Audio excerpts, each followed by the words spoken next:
இனிய உறவுகளுக்கு என் வணக்கங்கள். இந்த பதிவில் பார்த்தோம்னா திருவனந்தபுரத்தை பற்றி நம்மாழ்வார் அழகான பாசுரம் படிச்சிருக்கிறாரு. அந்த பாசுரத்தில் என்னன்னு கேட்டிங்கன்னா, யமதர்மனே பக்கத்தில் வரமாட்டானாம். அப்படி ஒரு பாசுரம் படிச்சிருக்கிறாரு. கேசவா என்று அவன் நாமாவை சொல்ல கஷ்டங்கள்லாம் நீங்கும் அப்படிங்கிறாரு. எப்பொழுதும் கொடுஞ்செயல் புரியும் யமதூதர்கள்லாம் நெருங்க மாட்டாங்களாம்.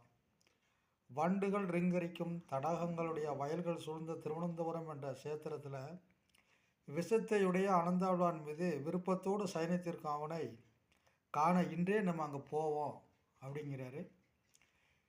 பாசுரம் வருது. கேடும் இடராய எல்லாம் கேசவா, என்ன நாளும் கொடுவினை செய்யும் கூற்றின் தமர்களும் குறுக கில்லார், விடமுடைய அரவில் பள்ளி விரும்பினான் சுரும்பு அலற்றும், தடமுடைய வயல் அனந்தபுர நகர் புகுதும் இன்றே, இன்றைக்கே நம்ம போவோம், எல்லோரும் வாங்க அப்படிங்கிறாரு நம்மாழ்வார்.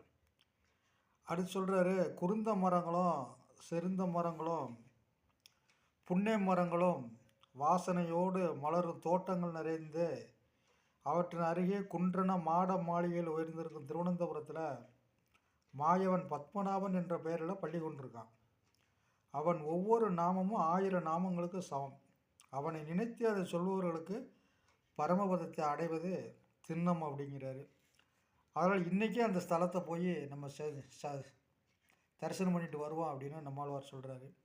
இன்றே போய் புகுதீராகில் எளிமையும் ஏதம் சாரா குன்று நீர் மாடே குறுந்து சீர் செறிந்து புன்னை மன்று அலர்பொழில் அனந்தபுர நகர் மாயன் நாமம் ஒன்றும் ஓர் 1000 உள்ளுவார்க்கு உம்பர் ஊரே அப்படிங்கிறாரு. அதாவது அவனுடைய 1000 நாமமும் நமக்கு தேவை. ஒரு நாமமே 1000 நாமங்களுக்கு சமமாக. அடுத்து என்ன சொல்கிறாருன்னா, இந்த ஊழி காலத்தில் உலகங்கள்லாம் அமுது செய்து படைத்து வெளியிட்டவன் எம்பெருமான் குளிர்ச்சியான திருவனந்தபுரத்திலே கண் வளர்ந்திருக்கிறான். அவனுடைய வாகனம் கருடன். அவன் கருடக்கூடிய உடையவன். சீக்கிரமாக அவன் இருக்கக்கூடிய இடத்துக்கு போனோம்னா பாவங்களும் நோய்களும் தீரும் என்பது திண்ணம். நாம் அறிந்ததை சொன்னோம். அவனது 1000 திருப்பெயர்களை ஒன்றையாவது சொல்லி கடைத்தேற பாருங்கள் அப்படின்னு நமக்கெல்லாம் வேண்டுகோள் விடுக்கிறார் நம்மாழ்வார். ஊரும்போல் கொடியும் அக்தேயே உலகெல்லாம் உண்டு அமிழ்ந்தன் சேருந்தன் அனந்தபுரம் சிக்கன புகுதிராகில், தீரும் நோய் வினைகளெல்லாம் திண்ணம் நாம் அறிய சொன்னோம், பேரும் ஓர் 1000ல் 100 பேசுமனே அப்படிங்கிறாரு. இந்த பெருமானை போய் நம்ம உடனே தரிசனம் பண்ணிட்டு வந்தோம்னா அவ்வளவு நல்லது, நமக்கு நோய் நொடியெல்லாம் வராது அப்படின்னு சொல்கிறாரு. அடுத்து சொல்கிறாரு, பேசுமின் கூசமின்றி பெரிய நீர் வேலை சூழ்ந்து வாசமே கமலும் சோலை வயலணி அனந்தபுரம் நேசம் செய்து உரைகின்றானை நெறிமையால் மலர்கள் தூவி பூசனை செய்கின்றவர்கள் புண்ணியம் செய்தவர்களே அப்படிங்கிறார். பெரிய இந்த நீர்ப்பரப்பையுடைய கடல் சூழ்ந்த மனங்கமலும் சோலைகளும் வளமான கழனிகளும் நிறைந்த அந்த திருவனந்தபுரத்தில் விருப்பத்தோடு வந்து உரைகின்ற அந்த பெருமான மலர்களால் அர்ச்சித்து பூசை செய்கிறவர்கள் புண்ணியம் செய்தவங்க.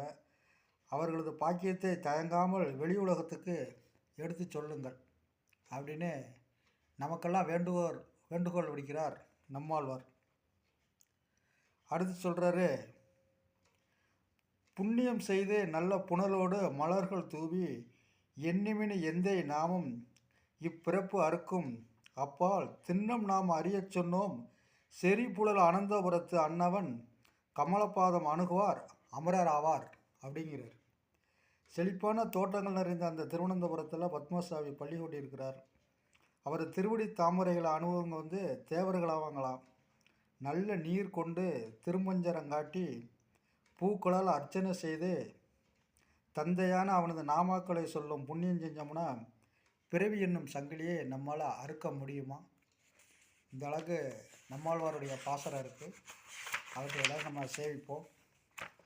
அடுத்து 6வது பாசரம்னு சொல்கிறாரு, நம்முடையவர்களே, குமரக்கடவுளின் தந்தையான சிவபெருமானுடைய துன்பத்தை போக்கியவன் கோவிந்தன். அவன் தேவர்களுக்குன்னு பெயருடன் உழவுவர்களுக்கெல்லாம் முதல்வனானவன் இந்த ஸ்ரீமன் நாராயணன். அவன் திருவனந்தபுரத்தில் பள்ளி கொண்டிருக்கிறான். அங்கே இந்திரன் தலைமையில் விண்ணவர்கள்லாம் வந்து அர்ச்சனை செய்கிறாங்க. அந்த புண்ணிய சேத்திரத்துக்கு நாமும் போய் சேர வேண்டும். சொன்னால் கேளுங்க அப்படின்னு நமக்கெல்லாம் கட்டளையிடுறாரு. அமரராய் திரிகின்றாருக்கு ஆதிசேர் அனந்தபுரத்து அமரர்கோன் அர்ச்சிக்கென்று அங்கு அகப்பணி செய்வர் விண்ணோர் நமர்களோ சொல்ல கேள்வின் நாமும் போய் நணுக வேண்டும் குமரனானார் தாதை துன்பம் துடைத்த கோவிந்தனாரே அப்படிங்கிறாரு. சிவபெருமானுடைய துன்பத்தை போக்கிய அந்த ஸ்ரீமன் நாராயணனை நம்ம இன்றைக்கே போய் திரு அனந்தபுரத்து பத்மநாபனை வணங்குவோம் அப்படிங்கிறார். நம்மாழ்வார் திருவடிகளே சரணம். நமஸ்காரம்.